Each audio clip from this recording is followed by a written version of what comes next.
Bonsoir à toutes et à tous. Bienvenue dans votre journal de 17h présenté par Salamot Kadiri. Voici les titres.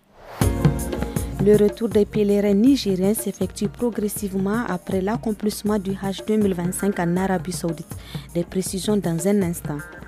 Environ 20 tonnes de poissons ont été pêchées à l'espace d'un mois au lac de Madarumfa dans la région de Maradi. Le directeur départemental de l'environnement apporte des précisions. Les pèlerins nigériens ont commencé à regagner le pays via des vols réguliers après la fin du Hajj 2025 le dimanche 8 juin. Concernant les vols charters, une réunion s'est tenue hier 9 juin selon le Haut Commissariat à l'organisation du Hajj et de la Oumra Koho pour établir le calendrier de retour. Toutefois, aucune décision n'a encore été prise sur les modalités de pesage des bagages. Des discussions sont en cours entre les autorités saoudiennes et l'avionneur pour déterminer si cette opération se déroulera en ville ou à l'aéroport. Depuis l'ouverture de la saison de pêche, il y a un mois, près de 20 tonnes de poissons ont été extraites dans le lac de Madarumfa, situé dans la région de Maradi.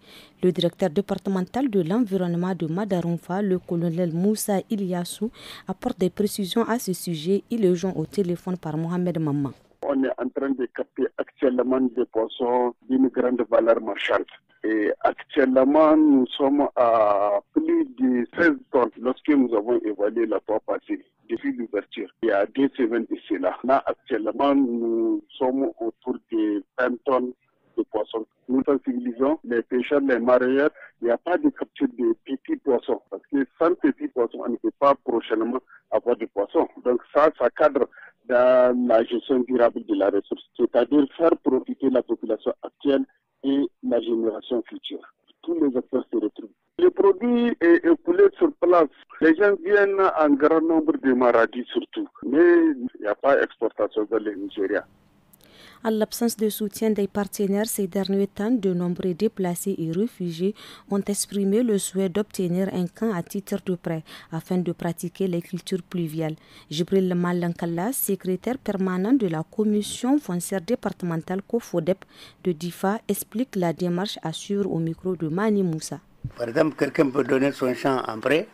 Nous, la COFO, c'est pour régulariser. Il y a des actes qu'on va établir pour dire pour combien d'années vous avez donné ou pour combien de campagnes vous avez donné. On a ce genre d'actes, on remplit, tout le monde signe et puis maintenant on sait que c'est un prêt pour une période bien déterminée. C'est formel, ce n'est pas oral. Mais ça se fait au niveau du village ou au niveau de où là où le champ se trouve, où le terrain se trouve. Donc c'est là-bas qu'on établit les actes. On ne reste pas à Diva entre 4 murs là pour remplir. Non.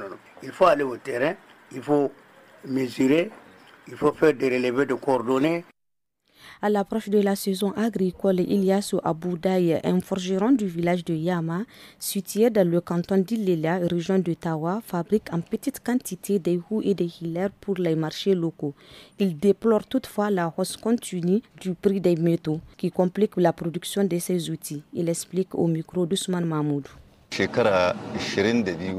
à l'âge de 22 ans que j'ai commencé la forge avec mon père. En ce temps, la pioche se vendait à 1250 francs et la daba à 200 francs, contrairement à aujourd'hui où la pioche se vend à 4000 voire 5000 francs. C'est du fer dur que nous utilisons pour fabriquer des outils. Nous achetons les ferrailles à Ilela Amarawa, d'autres nous viennent de la région d'Agadez. Les gens ont un besoin d'outils issus de la forge, mais la ferraille c'est fait rare, car aujourd'hui il y a tellement de personnes qui en font la collecte pour vendre.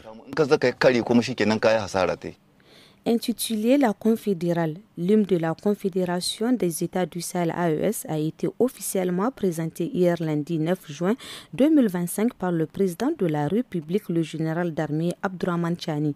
Cette présentation intervient quelques mois après l'adoption du logo de la Confédération. Et voilà, chers auditeurs, c'est la fin de votre journal d'aujourd'hui. Merci de nous avoir suivis et passez une très belle soirée.